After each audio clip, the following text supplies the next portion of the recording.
My name is Rick Bashor. I'm the police chief for the City of Lafayette Police Department, and I'm also a key leader on the Communities That Care group. Restorative justice to me is a diversion process in the criminal justice system wherein it's based on mediation and agreement. So the parties that are involved in an incident that is called to our attention, the police department, number one, have to be willing to cooperate with the process. And the process is a group meeting where the victim, the suspect, and members of the community all get together and they collaborate for a solution to the problem.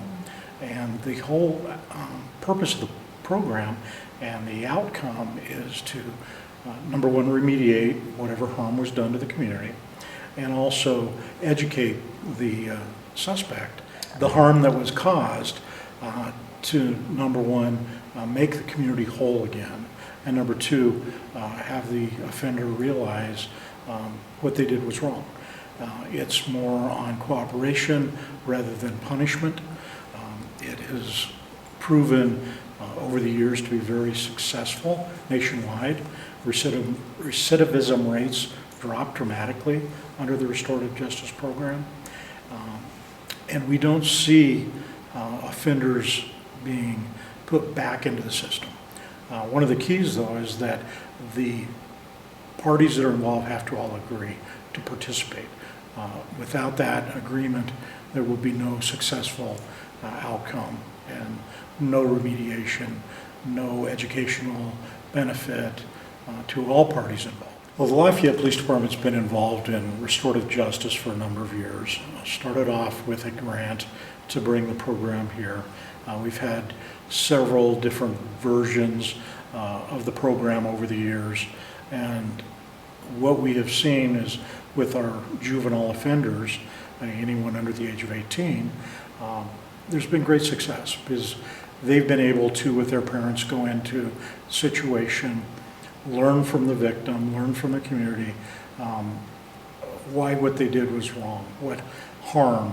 And I guess the most impactful for me was hearing those suspects come out and really empathize with the victims and the community, and really making that statement of, wow, I didn't realize what I did had that impact on that victim or the community as a whole, or even the suspect, as far as reputation and how community members, parents, and others felt about that person after they committed the crime.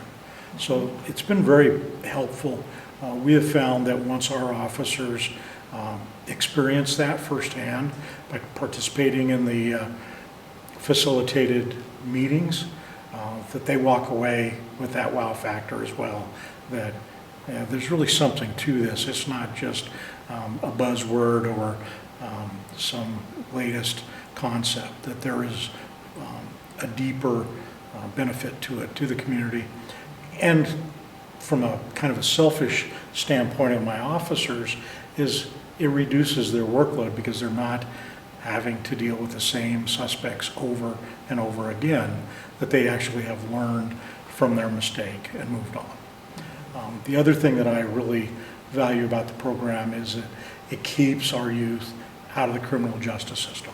If we can get them early, get them to understand that what they did was wrong and why it was wrong and the impacts that it had on other people in the community, their neighbors, their friends, and so on, that they're less likely to commit the crime again or other crimes.